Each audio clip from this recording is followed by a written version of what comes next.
दोस्तों, भारत की तरफ से बांग्लादेश में अपना आखिरी पत्ता खेल दिया गया है। हालात आपको बांग्लादेश के अंदर बेकाबू नजर आते हैं और पाक फौज के किरदार के हवाले से भी बातें सामने आ रही हैं। पूरी खबर क्या है आपके सामने रखेंगे। अस्सलाम वालेकुम। आज तारीख है 20 दिसंबर 2025 और मैं हूं रजा अब्बास। आपसे दरख्वास्त के वीडियो को लाइक और चैनल को सब्सक्राइब जरूर कीजिएगा। हालत सफर में जैसा कि आपको बैकग्राउंड के अंदर भी नजर आ रहा होगा, क्योंकि एक अहम डेवलपर जो स्टोरी है वो हमारे सामने आई है, जो आपके सामने रखना जरूरी है। आपके इल्म में है कि बांग्लादेश के अंदर इस वक्त जो सूरत हाल बन चुकी है वो इंतहाई कशीदा है। हालात बेकाबू हो चुके हैं और वहां का जो एक अबूरी सेटअप है उसके हाथ से भी हालात जो है वो आपको निकलते हुए नजर आते हैं। तो ऐसा हुआ क्या है, आपको ये भी मालूम है कि शेख हसीना वाजिद की हुकूमत थी और ज्यादा जो भारत का असर और रसूख था वो आपको ज्यादा नजर आता था। बांग्लादेश की जो जवान जनरेशन है उनके अंदर एक गम और गुस्सा था। उन्हीं के अंदर से एक उभर कर एक जवान आता है जिसका नाम है शरीफ उस्मान हादी का जिक्र किया जा रहा है, जो कि इनकलाबी मंच या इनकलाबी मंचा के नाम से एक प्लेटफॉर्म है। मंच यानी कि जगह, इनकलाबी प्लेटफॉर्म।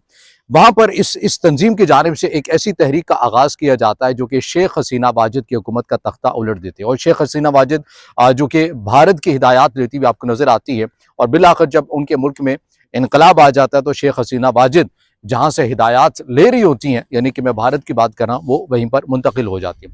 अब क्या हुआ है? अब ये हुआ है कि 12 फरवरी 2026 को बांग्लादेश में इंतखाबात होने, आम इंतखाबात होने। इस हवाले से जो बांग्लादेश के अंदर जो अवामी तहरीक उभरी थी, जिसके अंदर शरीफ उस्मान हादी जो जवान है, 32 साल जो जवान था, इसने एक इंतहाई कलीदी किरदार अदा किया। इसने इस तहरीक को लीड किया। इसके हवाले से खबर सामने आ रही है कि इसे कुछ नामालूम अफराद की तरफ से हमला किया जाता है। ये अपनी एक इलेक्शन की जो मुहिम है उसका आगाज कर रहे थे और वहीं पर इनके ऊपर हमला किया जाता है। जो बांग्लादेश की जो सिक्योरिटी फोर्सेस है उनके मुताबिक जो इब्तदाई तहकीकात सामने आई है, दो शूटर्स का जिक्र किया जा रहा है। उन दो नामालूम अफराद का जिक्र किया जा रहा है जिन्होंने शरीफ उस्मान हादी पर गोलियां मारी, गोलियां बरसाई और जो गोलियां हैं वो उनके सर पर लगी। उन्हें हंगामी बुनियादों के ऊपर पहले ढाका के एक हॉस्पिटल में मुंतकिल किया जाता है और फिर बाद अज़ा जो उनकी सूरत हालत तबीयत की वो इंतहाई तशवीशनाक होती है, फिर उन्हें सिंगापुर के हॉस्पिटल में मुंतकिल किया जाता है। इतला जो आती है 12 दिसंबर को ये वाक़या पेश आता है। फिर 18 दिसंबर को खबर सामने आती है कि वो जहाँ पर नहीं हो सके, उनका इंतकाल हो गया। और उसके बाद बांग्लादेश के अंदर जो सूरत हाल है वो इंतहाई पेचीदा होगी।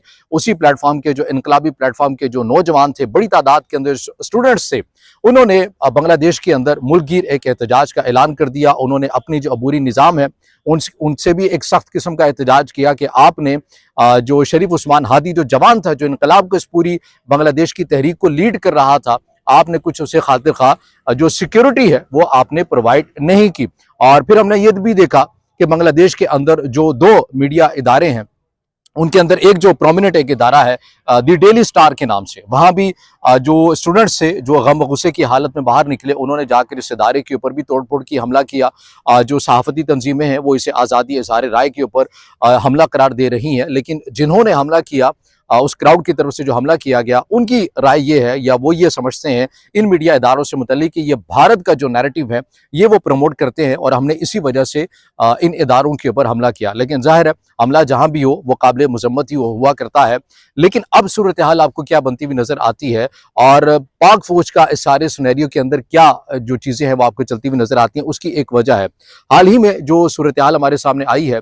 इंडिया की पार्लियामेंट की खारजा पॉलिसी की कमेटी है, उन्होंने अपने वज़ीर-ए-आज़म नरेंद्र मोदी से ख़ुसूसी तौर पर यह रिक्वेस्ट की है कि आप जो कुछ मर्जी कर लें, लेकिन आप इस बात को यकीनी बनाएं कि बांग्लादेश के अंदर चीन और पाकिस्तान के असर और रसूख को रोकेंगे। क्योंकि खबरें कुछ ये भी सामने आ रही हैं कि 8 ऐसे नुमाया ममालिक हैं जो कि ये चाहते हैं कि वो पाकिस्तान के साथ दिफाई मुआहदा करना चाहते हैं सऊदी अरब की तर्ज का।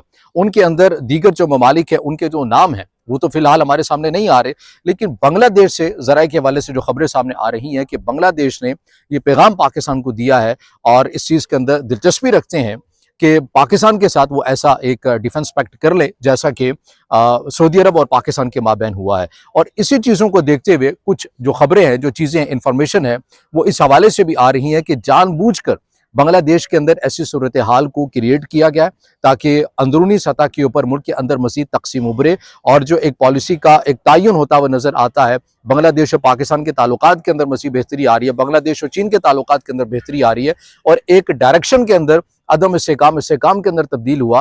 तो एक डायरेक्शन बांग्लादेश की जो पॉलिसी है वो आपको चलती हुई नज़र आ रही है, उसे डिट्रैक करने के लिए ये जो तमाम सूरत हाल है ये एक मुनज़्ज़म और पॉलिसी के तहत जो है वो क्रिएट की गई है। अब इसके अंदर जो इनकलाबी मंचा के इस प्लेटफॉर्म के लोग हैं, जहाँ से शरीफ उस्मान हादी का ताल्लुक था, जिस प्लेटफॉर्म से यहाँ के जो ज़्यादातर जवान हैं, स्टूडेंट्स हैं, जो गम और गुस्से में नज़र आते हैं, वो ये कहते हैं कि चूंकि शरीफ उस्मान हादी एक मौसर आवाज़ था भारत के अंदर, बांग्लादेश के अंदर जो तमाम चीज़ों को लेकर चलता हुआ नजर आता है, यानी बांग्लादेश के अंदर भारत की जो एक मोनोपोली है उसको तोड़ने के अगेंस्ट एक मुनज़्ज़म किस्म की कंपेन चलाई, शदीद किस्म की एक आवाज़ बुलंद की और भारत के असर और रसूख को बांग्लादेश के अंदर से ख़त्म किया। और यही वजह लगती है कि इस कार्रवाई के पीछे मुमकिन तौर पर भारत के कुछ हाथ मुलविस हो सकते हैं। चूँकि बांग्लादेश के अंदर सूरत हाल ऐसी तशवीशनाक पैदा हो चुकी है, बेयकीनी की सूरत हाल पैदा हो चुकी है।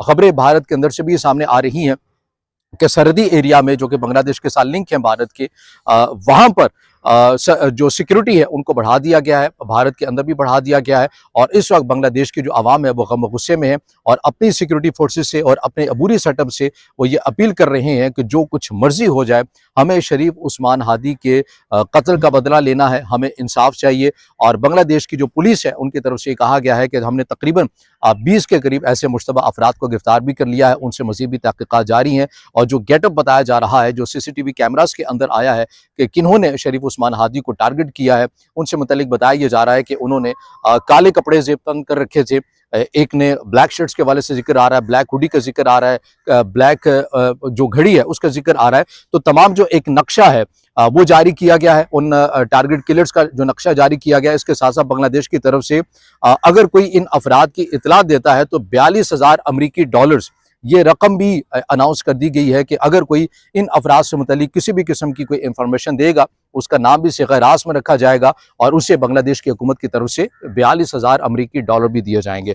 ये वो सूरत हाल है जो आपको इस खत्े के अंदर बड़ी तेज़ी के साथ यकीनी की सूरत हाल भी पैदा कर रही है। बांग्लादेश के अंदर आम इंतखाबात होने थे, मगर उससे पहले ही एक बहुत बड़ा हादसा रूनुमा हो जाना, बांग्लादेश के अंदर दोबारा से एहतजाज का सिलसिला, भारत अपनी सरहदों के पास सिक्योरिटी को बढ़ा रहा है। बांग्लादेश के अंदर की जो सूरत हाल है, जो स्टूडेंट्स है वो भारत के ऊपर इल्ज़ाम लगाते हुए नजर आते हैं, तो सूरत हाल आपको बेयकीनी की नजर आती है। और इंडिया के अंदर ये बहस है कि आपने हर सूरत में पाकिस्तान का किरदार जो है और चीन का किरदार बांग्लादेश के अंदर रोकना है। ये तमाम तर चीज़ें बांग्लादेश के हवाले से चलती हुई नजर आ रही हैं। इसीलिए हमने ज़रूरी समझा कि एक तफसील के साथ आलत सफ़र में ही सही, लेकिन एक वीडियो आपके सामने रखी जाए। अब इससे जुड़ा आपका कोई सवाल हो या राय हो तो ज़रूर कमेंट में ज़ाहिर ख्याल कीजिएगा, वीडियो को लाइक कीजिएगा, दोस्तों के साथ शेयर कीजिएगा और चैनल को सब्सक्राइब